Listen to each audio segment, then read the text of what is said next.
Hi, Mayor Ben Walsh here with a special message for our friends at Zonta International District 2. Congratulations on your conference this weekend. I'm so sorry we won't be able to see each other in person, but I'm so glad you're moving forward with the virtual conference and continuing the critically important work that you do supporting women and girls throughout our community.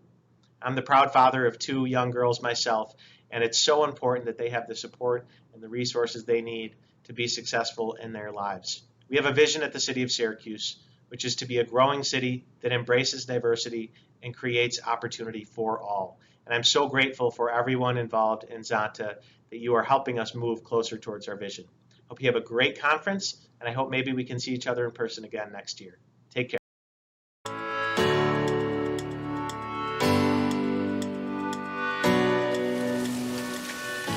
Hi, my name is Jillian Epstein, and I wanted to tell you why I am a very proud member of Zonta. Steve Jobs once said that he wanted to put a ding in the universe. In 1919, before women were allowed to vote, Marion DeForest wanted to put a ding in the universe, and she gathered 200 like-minded women and formed the Zonta Club of Buffalo. They wanted women to have the same opportunities as men. They wanted to advance the status of women, and they wanted to be a voice for women. The idea was so good that it grew and grew into the Zonta International organization, a dynamic organization with 1,100 local clubs, each with their own ideas and initiatives. Hi, my name is Kat Manier, and I am the president of the Zonta Club of Canton. The best thing about Zonta is that it embraces a here and there approach to service, allowing us to empower and advocate for women all around the world and in our own backyards. Hello, my name is Ashley Riley, and I am a member of the Zonta Club of Auburn. However, I didn't start off in the Zonta Club. I actually started off in the Z Club at my high school, Auburn High School. And while in the club, I was really inspired by the type of work that we were doing at both the local and international level. And I was really empowered by both the club and our advisor, Julie Lachone, to believe that the type of work we were doing was something that was realistic for someone like me or my friends and just small groups within the community, that we could make a real impact. And so when I graduated high school and decided to go to my local community college, Hugo Community College, I knew that I wanted to stay involved with Zonta. So I applied to the Zonta Club of Auburn, and thank goodness they let me in, because it has been such a great experience. And I'm so grateful to be a part of this group of amazing, inspiring, supportive, uplifting women. It's really been such a wonderful experience working with them and learning from them. And I'm also happy that I can continue to contribute to my community and efforts all around the world. So I hope to stay with Zonta for years to come. And that's my Zonta story. Hi, my name is Gina. If you're looking for another way to empower women and girls, you should consider joining Zonta. The really interesting thing is that it works for women's rights and girls' rights. Some of the major focuses are trying to prevent domestic violence and child marriage, and to really empower the education for women all around the world. I belong to the Zonta Club of the Adirondacks, and there's just so many fun things that are going on. One of the things we did was a pop-up period pantry for when women in the pandemic were having a hard time getting menstrual products. And we did things like Amazing Race to fund our scholarship funds. So it's a lot of really interesting things. So think about it. Hello, my name is Corinne Bush. I am a sophomore at YWCA College studying public relations and marketing, and I am also the vice president of the Golden Z Club we have here on campus. Golden Z was the first club I joined when I got to UC. I was not a very active member in many other organizations, but I felt very welcomed and accepted in the community and amongst other members in Golden Z. I love serving in the projects we host, like Free the Girls, picking pumpkins for local farms, and providing events for our campus community. After college, I hope to join the Zonta International organization to add to my extracurricular activities and I love serving the community.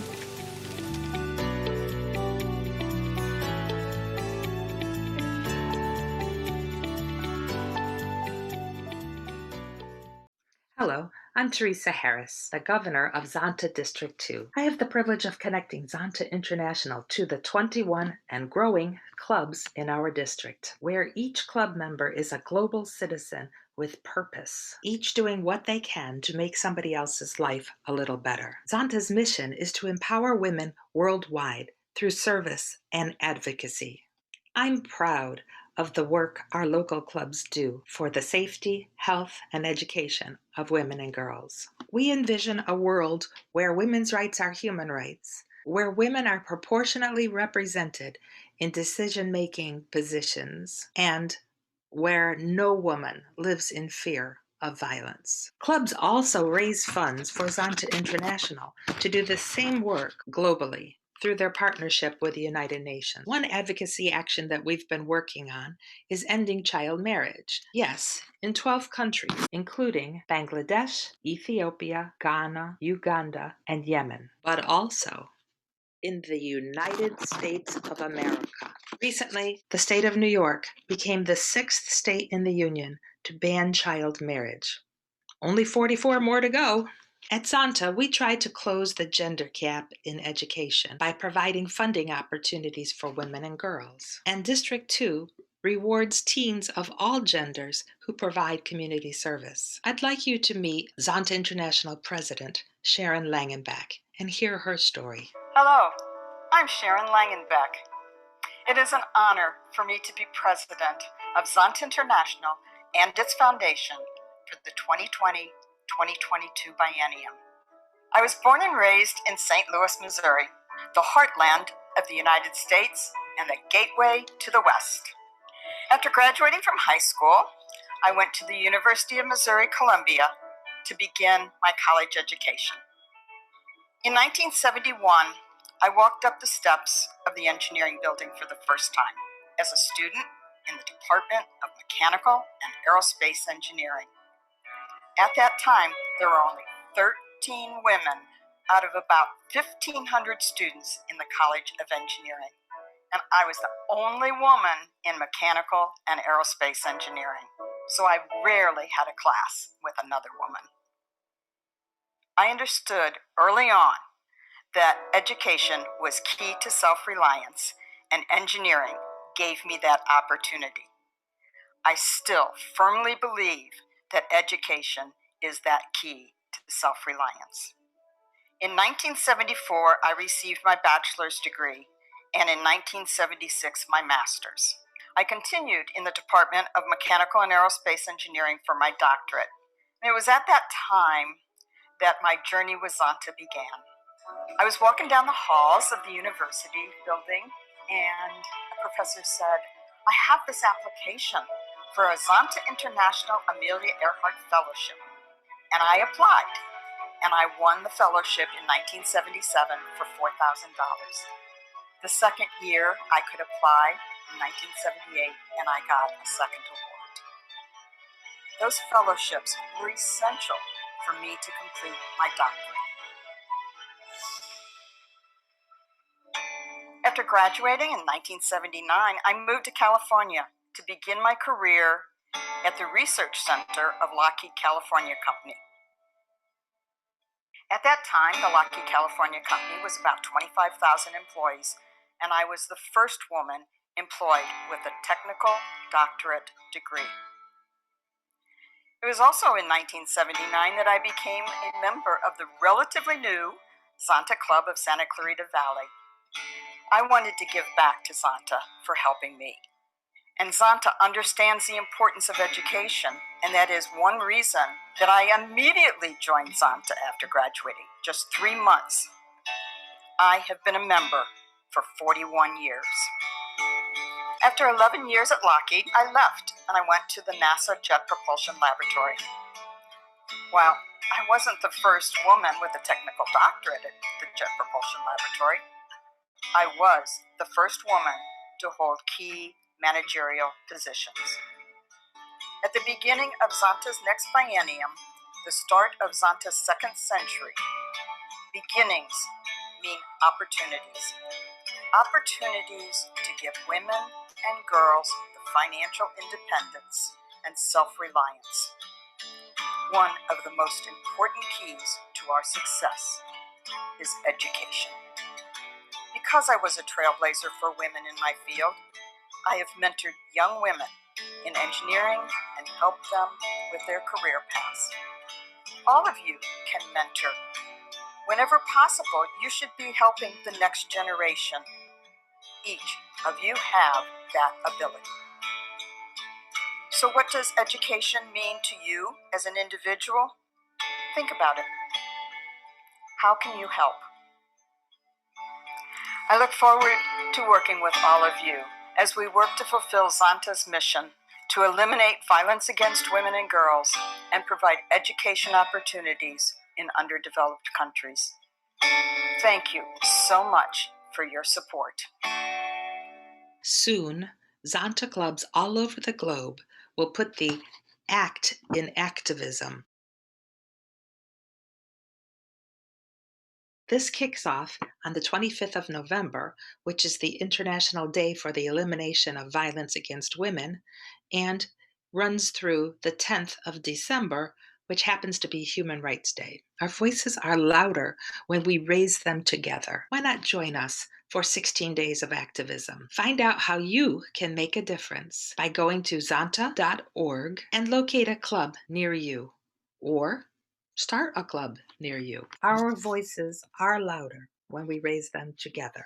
That is why you should know about Zonta, and you should know about the two organizations that will be presenting next. The YWCA of Syracuse and Onondaga County is dedicated to eliminate racism and to empower women. You are about to tour their Syracuse facility and hear about their programs. First Amendment First Vote is working hard with high school teens who identify as girls to be sure they are prepared and engaged in the political process, either as a leader or as a candidate.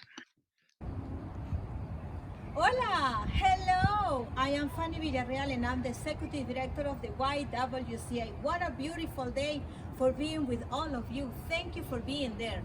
This building, you see this beautiful building? This building was donated to us by Zonta, and Zonta International and the Zonta Group has been so grateful for us. So we're gonna go and have a little tour so you can see everybody inside.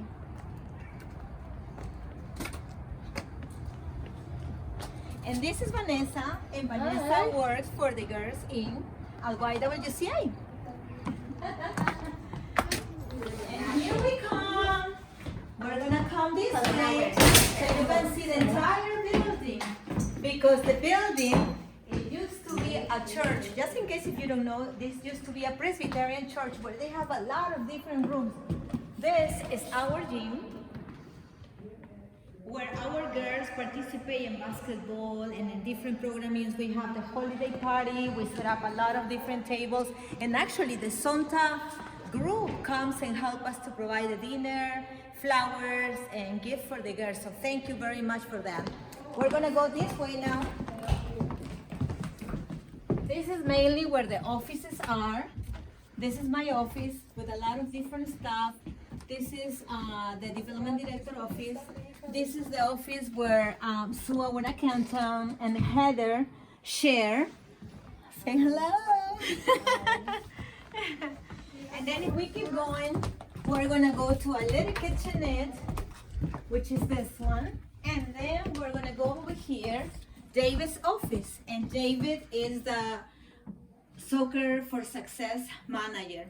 And we're gonna return that way. So, this building have a lot of opportunities. If you see over here, this is all the information from the Girls in programming, the Girls Camp Discovery, a lot of pictures and proclamations and a lot of things that we have received over the years. If we go, if we go downstairs, you're gonna see the beautiful space that we have for our girls over here. So this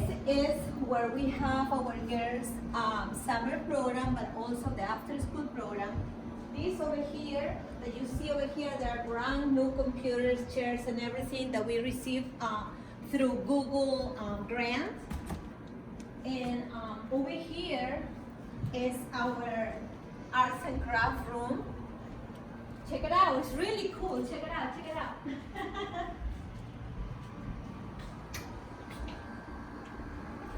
And this over here is our Spectrum Media Room. This is the place that we do some commercials, we record the girls, we do a lot of different things in this room. And it's beautiful, and thanks to Spectrum. And we're gonna continue over here. You already saw the computer room. 15 brand new computers, brand new tables, brand new chairs for all the girls so they can enjoy it. And here you see all those bags. We are preparing those bags for the women's residence. The women's residence is a place that we provide services to transitional and permanent supported housing for homeless women, individual and also women that have some children, and those are gonna go over there. We have a lot of things going on.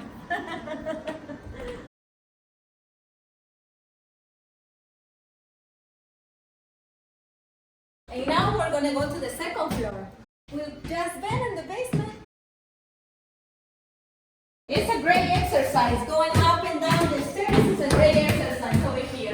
You see we have all these beautiful announcements so everybody can read it when they come. This is where everything happened for the girls team. So this is the strong, the smart, and bold room. And this is Kaylin, and she is the Girls Inc. manager. What do you like the most about the program? My name's Caitlin Kopfer. I'm the Girls Inc. at the YWCA program manager. I hope that all of our girls will grow and learn with our facilitators here at the YWCA and get to experience things that maybe they wouldn't otherwise if they weren't involved in our programs. The mission for Girls Inc. is to inspire all girls to be strong, smart, and bold. We model that for our girls, and we teach them ways that they can learn those concepts themselves. Yeah, thank you. We're doing this for our live event. Thank you for giving us the opportunity to share everything about the YWCA. This is where we have our trainings, our programs, and we share this room with everybody. This is the dream space that we have for the girls so they can become smart, strong, and bold.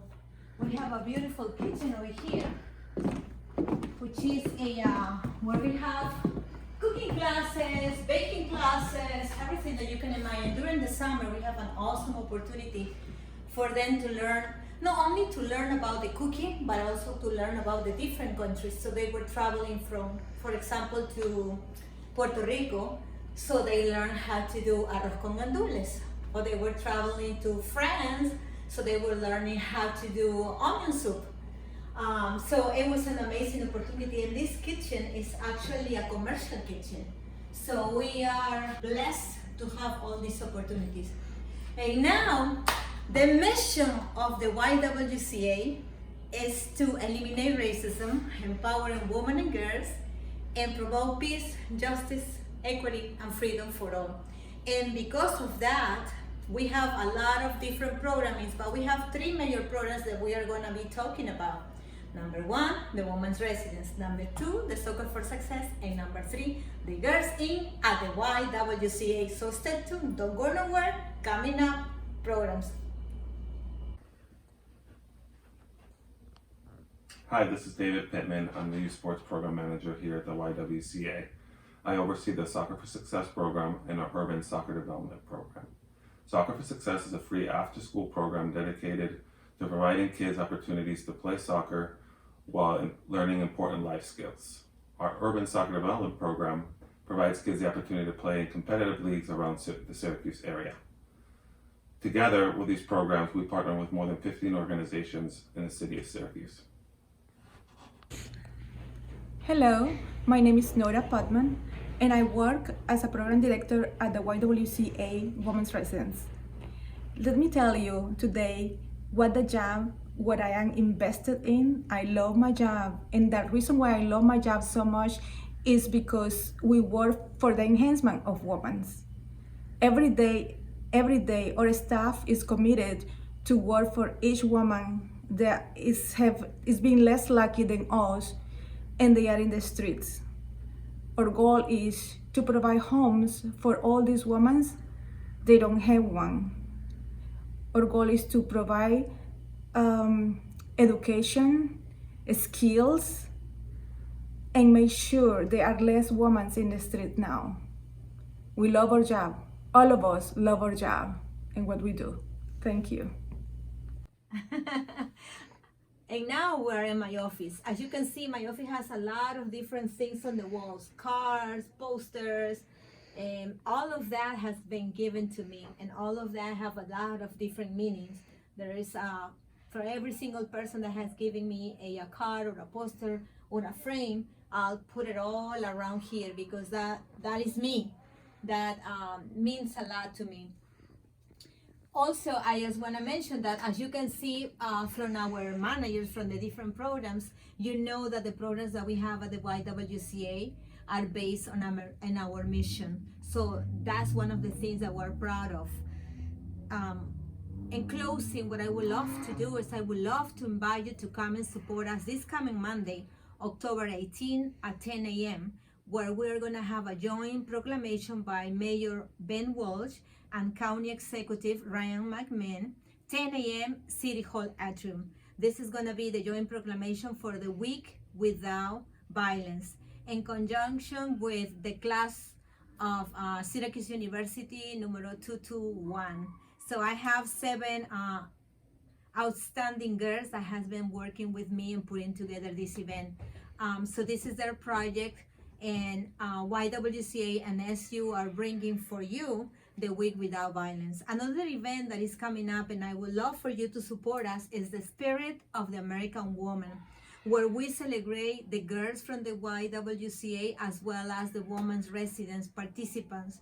And we're gonna have a keynote speaker. She is gonna be awesome. Her name is Christina Saube. She is the CEO of a local financial institution. So we're very, very excited for her to tell us her story and to be an inspiration for all of us.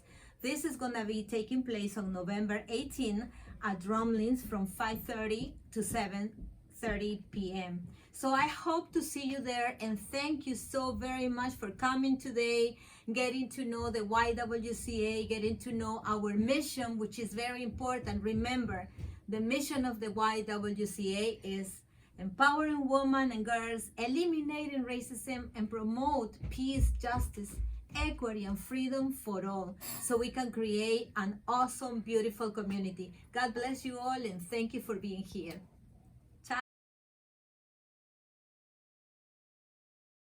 First Amendment First Vote is a nonpartisan civic engagement program for high school girls to begin to imagine themselves in elected office in our democracy. Men are represented 77% of the time, and women to this day are represented 23% of the time. So we've got a 27% gender gap. Girls start to fall off the leadership cliff early. By the time they get to high school, they're less likely to see themselves as leaders. The program is designed to provide high school girls with the skills and competencies they need to consider running for office. This is about putting children up front and showcasing who they are and what their potentials are. The sooner we teach young women and girls that they need to think about politics and get engaged and make their voices heard, the more likely they will be to enter that pipeline of future and current public leaders. Where we see ourselves is at the beginning of the intake of the pipeline for girls to begin to imagine themselves as elected officials, to the actual running of a campaign and being elected for an office. To teach young women, this is how it works. These are the things that you need to do. This is how you connect.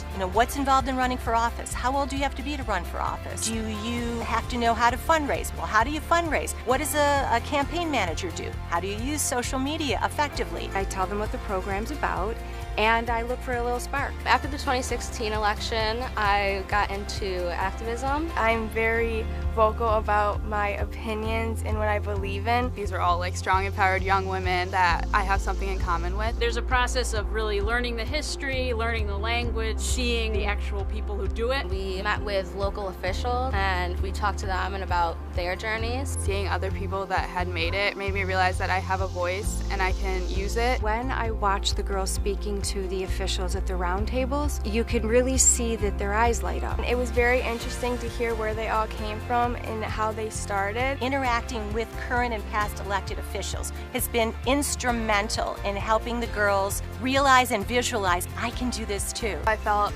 that other women can do it, so why can't I? When the lieutenant governor of New York State came, the girls really were kind of like, oh wow. And they also gave me all their business cards. One of my main functions is to teach them how to think, not what to think. This program gets really to the core of some of the preparation I didn't know anything about. We developed a new workshop where they did a mock campaign and everybody had a role. They're from different schools, so they really get a real life experience and they present it to the entire group. Once I went to this program, I saw that there's so many other girls just like me, and I wasn't weird or I didn't stick out for being like that and wanting to fight for women equality. It's very inspirational and it's very important to know that you have a role and you should use your voice for good. I want them to know that they matter and that their voice matters and that they can have impact. I think that the biggest takeaway is just to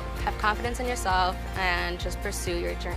We ultimately are looking to serve the pipeline with a diverse group of girls.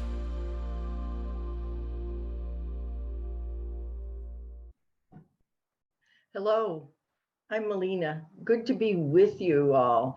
And I am so pleased to have this opportunity to share some information with you about First Amendment First Vote and our students who participate. And before we begin the slideshow, however, I want to thank Governor Harris for all the work she did in putting this conference together and certainly helping with the technology. And also special thanks to her for all the work she always does on behalf of women and girls. Here we go. First Amendment First Vote is a civic engagement program for high school students who identify as girls. We are a preparation program for students to help them imagine themselves in elected office in their adulthood.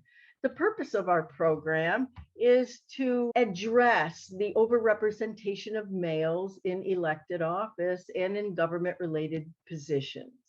We are nonpartisan, and we are engaging the girls as often as possible in as many interactions as possible to highlight the democratic process. Currently, we serve 29 high schools in 4 regions of New York State: Western New York, Central New York, the Southern Tier, and the Rochester area. By 2025, we envision our program to be in all 10 regions of New York State.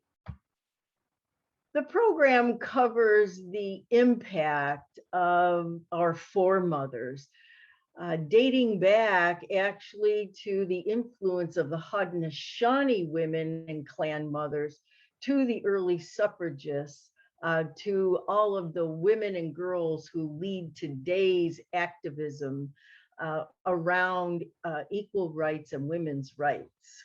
We focus on leadership skills, and we also focus on the women who were leaders in the suffrage movement. Our girls are engaged in small group activity and are encouraged to use their voice throughout the seminar opportunities and throughout the conference time to do presentations and to collaborate in making presentations with the cohort from their individual school and or the larger cohort from the region. And at our annual conference, it's all the girls from all the regions who come together and collaborate to make their presentations. This is one of the girls from the Rochester area, one of the students. And we mainly focus on encouraging recruitment of 10th and 11th grade students from the regions. By the way, the recruitment is all done at the school building level, and each school can engage in their own process to choose the 5 or 6 girls per year that participate in the program. And here's one of our students who was representing her small group in making a presentation on campaign strategies. One of the highlights of the program, the major highlight, the girls tell us, is when they have the opportunity to meet current and former women who are in government-related positions and as elected officials. This photograph is women from Western New York who are currently involved in government-related jobs and or elected office. The roundtable discussions are intimate opportunities for the girls to have one-on-one contact and ask direct questions of what's a campaign like, what's a job like, what's it like to have to answer to constituents, and what are the difficulties that are encountered in running a campaign or in being on the job. And what are their suggestions for any of them to be thinking about their rightful place in governance? What should they be thinking about as teenagers if and when they decide public service is for them? Here's another opportunity that the girls have to meet with elected officials. The 2 elected officials in this photograph are from Central New York. Another aspect of the program, of course, is to lift up and celebrate the women in leadership that we know about today. We spend some time talking about young people in leadership, such as Greta Thunberg, who has led the world in thinking differently about climate change. And of course, the recent election where Kamala Harris was elected to the executive branch of the United States government as the first woman ever to be part of the executive branch. So statistics are part of the program as well. The statistical analysis of women in government and in elected office always turns out to be an astounding piece of information for the girls, because before we put up the statistics about how many women are in government, the girls generally think that, yeah, it's about half and half, in the Congress or in our locality or in our state. It's probably half women and half men that are making those decisions at governance tables. However, when they see the statistic, they are often astounded, especially over the last 3 election cycles. We have had the greatest number of women run for office and be elected to office ever in the history of the United States. However, even with that advancement in numbers of women elected to office, the gender gap still remains at 23%.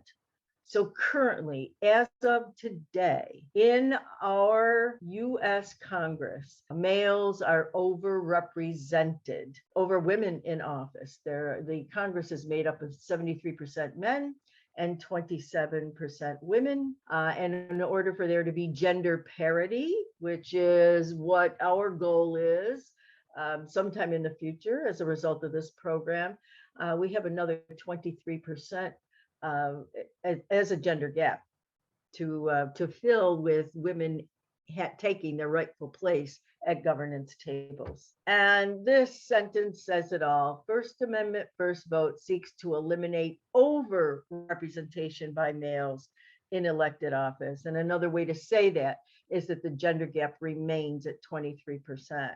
So if we were to maintain the number of women who are elected to office as of today and increase that by 23%, then we would be at gender parity in elected office in America. Another highlight of the program is where the participants, where the girls have the opportunity to do a campaign simulation. And this photograph is of one of our participants who is on the Shirley Chisholm team to craft a simulated campaign where one of the girls takes the role as the candidate, another person takes the role as the public relations person, another person takes the role as the treasurer, etc. So they have different roles to take. And during the presentation part, the girl who was assigned to be the candidate in the simulation has to deliver a 3-minute stump speech. The simulation is all based on a local issue. So the girls are working together to craft the stump speech. And this is one of our students delivering her stump speech about how a local playground needed to be upgraded for safety purposes.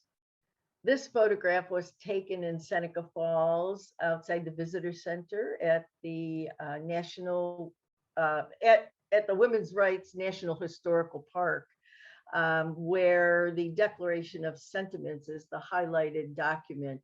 And the script on the wall behind the girls has the famous quote from Elizabeth Cady Stanton and her cohorts when they wrote the Declaration in 1848. And the most salient and controversial piece of the Declaration of Sentiments was that women and men are created equal, therefore women must be allowed to vote. And it wasn't for many, many decades later, after they wrote this, that women actually got the right to vote across the United States in 1920.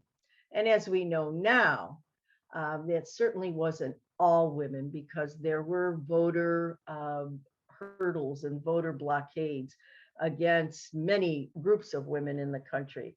That was the beginning of the franchise across the board in the United States in 1920. And we also ask that everyone, including those of you that are watching this now, to please follow us on our social media. We greatly appreciate that. And also what we would greatly appreciate is the opportunity to make this presentation to any funders or grant opportunities that you might know about. Please contact me at 1sta1stv@gmail.com or go to our website. I'd love to hear from you, especially with a referral to a grant funder. Thank you. Weren't they great? Message Zonta for more information about any of these organizations, and we thank you for your time today.